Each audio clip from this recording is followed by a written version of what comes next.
सभी का स्वागत है। आज का टॉपिक हमारा है किसान एमएसपी की मांग पर अड़े। ये क्या होती है, कैसे कैलकुलेट की जाती है और किसान क्यों एमएसपी पर कानून बनाना चाहते हैं, जो विषय हमारे चर्चा में चल रहा है। साथ इससे संबंधित अन्य बिंदुओं पर भी प्रकाश डालते हैं। चलिए प्रारंभ करते हैं। मैं सत्यनारायण टेलर आप सभी का स्वागत और अभिनंदन करता हूँ। इस वीडियो ट्यूटोरियल पर आइए एमएसपी की मांग पर अड़े किसानों की जानकारी हम लें और इसको प्रारंभ करें। केंद्र सरकार ने तीनों कृषि कानूनों को रद्द कर दिया है, लेकिन किसान अभी भी एमएसपी की मांग पर अड़े हुए हैं। किसानों की मांग है कि सरकार एमएसपी का लागू करने का लिखित आश्वासन दे, इसके बाद ही किसान आंदोलन को खत्म करेंगे। इसके बाद केंद्र सरकार ने एमएसपी पर चर्चा के लिए एक समिति गठन करने का फैसला कर लिया है और समझते हैं कि एमएसपी क्या है, कौन तय करता है, कैसे कैलकुलेट होती है, सरकार अभी किस हिसाब से किसानों से एमएसपी देती है और एमएसपी को लेकर किसानों की क्या मांग है और क्या दूसरे देशों से भी किसानों को एमएसपी दी जाती है, इसके बारे में जानकारी करें। हम सबसे पहले समझते हैं कि एमएसपी है क्या। एमएसपी यानी मिनिमम सपोर्ट प्राइस होती है। फिर न्यूनतम समर्थन मूल्य है। केंद्र सरकार फसलों की एक न्यूनतम कीमत तय कर देती है, इसको एमएसपी कहा जाता है। अगर बाजार में फसल की कीमत कम हो जाती है तो सरकार किसानों को एमएसपी के हिसाब से ही फसल का भुगतान करेगी। इससे किसानों को अपनी फसल की तय कीमत के बारे में पता चल जाता है कि उसकी फसल के दाम कितने चल रहे हैं। ये एक तरह से फसल की कीमत की गारंटी होती है, इसको एमएसपी कहा जाता है। कौन तय करता है एमएसपी? फसलों की MSP commission for agriculture custom and prices CACP तय करता है। आयोग समय के साथ साथ खेती की लागत और बाकी पैमानों के आधार पर फसलों की कम से कम कीमत तय करने का सुझाव सरकार के पास भेजती रहती है, जिसे एमएसपी तय करने के लिए आगे का रास्ता बन जाता है। एमएसपी तय कैसे की जाती है? एमएसपी कैलकुलेट करने के लिए तीन अलग अलग वेरिएबल का प्रयोग किया जाता है। A2 प्लस FL और C2 शामिल है। A2 में उन खर्चों को गिना जाता है जो अपनी जेब से किसान देता है, जैसे खाद, बीज, बिजली, पानी, मजदूरी पर किए गए खर्च। इनसे इनपुट कॉस्ट भी कहा जाता है, जो मोटे तौर पर बुआई से लेकर कटाई तक का खर्चा फसल पर आता है। ये इसमें A2 में शामिल किया जाता है। A2 प्लस FL बुआई से लेकर कटाई तक के सारे खर्चे, फैमिली लेबर को भी उसमें जोड़ा जाता है। फैमिली लेबर यानी किसान के परिवार के सदस्य जो खेती में सहयोग करते हैं, कामकाज में उनकी मजदूरी जो बनती है, उस मजदूरी को भी अगर जोड़ दें तो खेती काम किसानों के लिए करवाता है, उन्हें मजदूरी देनी पड़ती है। अगर घर के सदस्य खेत पर काम कर रहे हैं तो उन्हें भी मजदूरी देनी चाहिए। C2 बुआई से लेकर कटाई तक के खर्च के साथ साथ जमीन का किराया, रेंट, उस पर ब्याज कितना है वो भी उसमें शामिल किया जाए। साथ ही उसमें पूंजी के ब्याज को भी शामिल कर लिया जाए। जो किसान मशीनरी खरीदता है और उस पर लगाई गई कीमत मोटे तौर पर समझें तो खेती में खर्चों के अलावा जमीन और पूंजी के ब्याज को भी तय किया जाता है।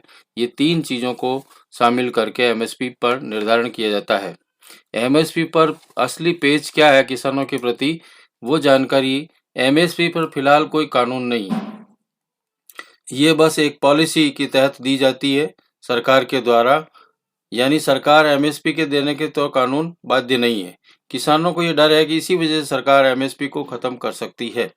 यही वजह है कि किसान एमएसपी की कानूनी दायरे में लाने की मांग कर रहे हैं, लेकिन एमएसपी को कानूनी दायरे में लाना आर्थिक रूप से बेहद चुनौती भरा है। इस चुनौती को सरकार लेना नहीं चाहती है, इसलिए एमएसपी पर पेच फंसा हुआ है।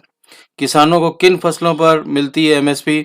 सरकार अनाज, दलहन, तिलहन, बाकी फसलों पर एमएसपी देती रहती है, क्योंकि ये केस क्रॉप्स है। अनाज वाली फसलें जितनी भी हैं, धान, गेहूं, बाजरा, मक्का, ज्वार, रागी, जौ, ये हमारी जो धान की फसलें उन पर एमएसपी सरकार तय नहीं कर पाती है। दलहन फसलें चना, अरहर, मूंग, अड़द, मसूर। फिर तिलहन फसलें मूंग, सोयाबीन, सरसों, सूरजमुखी, तिल, नाइजर या काला तिल, कुसुम। बाकी फसलें हैं गन्ना, कपास, जूट, नारियल, ये भी कैश क्रॉप्स में आती है। इन पर एमएसपी सरकार समय समय पर तय करती रहती है। सरकार अभी किस हिसाब से एमएसपी दे रही है? सरकार अभी हमारा A2 प्लस FL पर ही फॉर्मूले के आधार पर, यानी सेकंड फॉर्मूला जो है उस पर दे रही है। A2 को शामिल किया है और उसमें C2 को शामिल नहीं किया है। सिर्फ कटाई से बुआई तक की फसलों की कॉस्ट प्लस फैमिली लेबर उसमें जोड़ के सिर्फ देती है। CO2 यानी ब्याज और कॉस्ट का उसमें कहीं जिक्र नहीं है। किसानों की मांग है कि सरकार एमएसपी से कम कीमत पर फसल खरीदे तो अपराध घोषित करे और एमएसपी सरकारी खरीद पर ही लागू की जाए। साथ ही दूसरी फसल पर एमएसपी दायरे में लाया जाए। हालांकि केंद्र सरकार कई मंत्री, खुद प्रधानमंत्री ये बात कह चुके हैं कि एमएसपी की व्यवस्था जारी रहेगी, लेकिन किसान संगठन नहीं चाहते हैं कि ये बात कानून में शामिल कर ली जाए और कानून द्वारा लॉ द्वारा लागू कर दी जाए। क्या देश में एमएसपी पर कानून है या नहीं है? नहीं। इसलिए किसान एमएसपी पर कानून बनाने की मांग को दोहरा रहे हैं और असल में अभी एमएसपी पर एक पॉलिसी के तौर पर लागू की जाती है। सरकार एमएसपी देने के लिए कानून बाध्य नहीं है, यानी सरकार चाहे तो दे और चाहे तो नहीं दे। साथ ही एमएसपी पर CA-CP बस सरकार सुझाव दे सकती है, लेकिन कानूनी रूप से अमली जामा पहनाने के लिए एमएसपी लागू करने का अधिकार उसके पास नहीं है। वो सिर्फ सरकार को सुझाव दे सकती है। एमएसपी पर फसल खरीद के लिए न तो सरकार कानूनी रूप से बाध्य है, न ही प्राइवेट ट्रेडर्स को ऐसा करने के लिए कह सकती है। हालांकि सिर्फ गन्ना एक ऐसी फसल है जिस पर एमएसपी खरीदने के लिए कुछ हद तक कानूनी पाबंदियां दे रखी है और उसमें एमएसपी तय कर रखा है, लेकिन आवश्यक वस्तु अधिनियम के एक आदेश के मुताबिक गन्ने का उचित और लाभकारी मूल्य देना ही जरूरी समझती है किसानों को।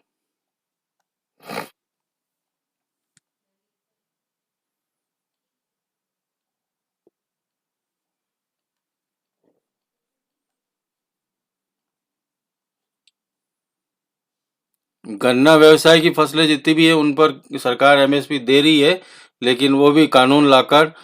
क्या सभी किसान एमएसपी का फायदा मिलता है या नहीं मिलता है, या सरकार किस किस फसलों पर एमएसपी दे रही है या नहीं दे रही है? 2012-13 की नेशनल सैंपल सर्वे का ऑफिस रिपोर्ट का अनुसार 10% से कम किसान अपनी फसल पर एमएसपी बेचते हैं, तो ताज़ा आंकड़े बताते हैं कि फसल बेचने वाले किसानों की संख्या कम होकर 6% रह गई। यानी किसानों का एक बड़ा वर्ग अभी भी एमएसपी की फसलों पर नहीं बेच पाता है, दूरी बनाए हुए हैं। एमएसपी सरकार दे रही है, लेकिन कुछ में दे रही है, जैसे धान, सामान्य A ग्रेड का धान जो है उस पर 1550 से 1590 2017-18 में, और 18-19 में 1750 1770, 19-20 में 1815 से 1835 और 2020-21 के लिए 1868 से 1888 तक का रुपए। इसी तरह से ज्वार बाजरा हाइब्रिड और मालदंडी बाजरा, मक्का, सोयाबीन, गेहूं, चना, इस पर सरकार 17-18, 18-19, 19-20 में 2021 तक कुछ में एमएसपी देती है सरकार। ये हमारे सामने आंकड़े या टेबल प्रदर्शित कर रही है। एमएसपी की शुरुआत कैसे हुई? दूसरा विश्व युद्ध जो वर्ल्ड वार हुआ, सेकेंड वर्ल्ड वार, उस दौरान भारत में खाद्य संकट गहरा गया था। ब्रिटिश सरकार इसे निपटने के लिए 1 दिसंबर 1942 को फूड डिपार्टमेंट की स्थापना की। आज़ादी के बाद भारत सरकार ने इस पर डिपार्टमेंट को फूड मिनिस्ट्री यानी खाद्य मंत्रालय में बदल दिया। 1960 में खाद्य मंत्रालय को 2 अलग अलग डिपार्टमेंट बांट दिया गया, department of food, department of agriculture. अभी तक भारत में खाद्य संकट का कोई हल नहीं निकला है। इसी दशक में भारत ने ग्रीन रिवोल्यूशन का काम शुरू किया। 1965 में एग्रीकल्चर प्राइसेस कमीशन बना, जिसके बाद में नाम बदलकर commission for agriculture cost and prices कर दिया गया, जो अभी भी वो चल रहा है। CACP ये एग्रीकल्चर की कॉस्ट एंड प्राइस निर्धारित करने का एक आयोग है, जो सरकार इसे माने या न माने, लेकिन सरकार ने 1965 में इसको बनाया था। कमीशन काम किसानों की फसलों की सही कीमत पर खरीदना, कीमत को एमएसपी कहा जाता है। 1966 से 1967 में देश में पहली बार गेहूं पर एमएसपी खरीद की शुरुआत हुई।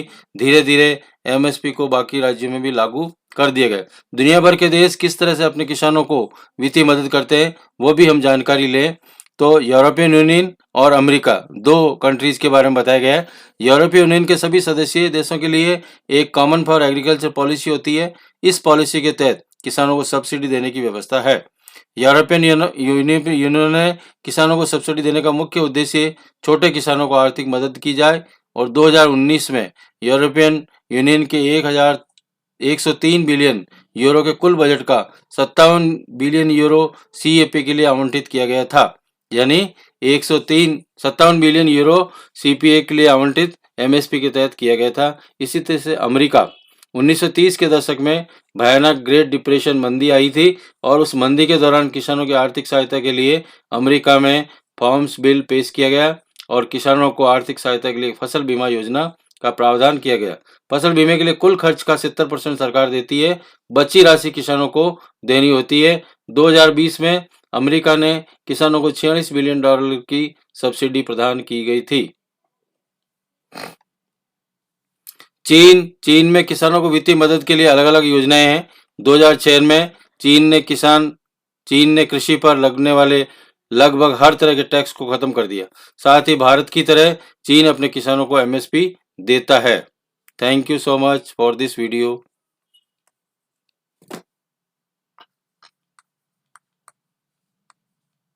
जय हिंद, जय भारत।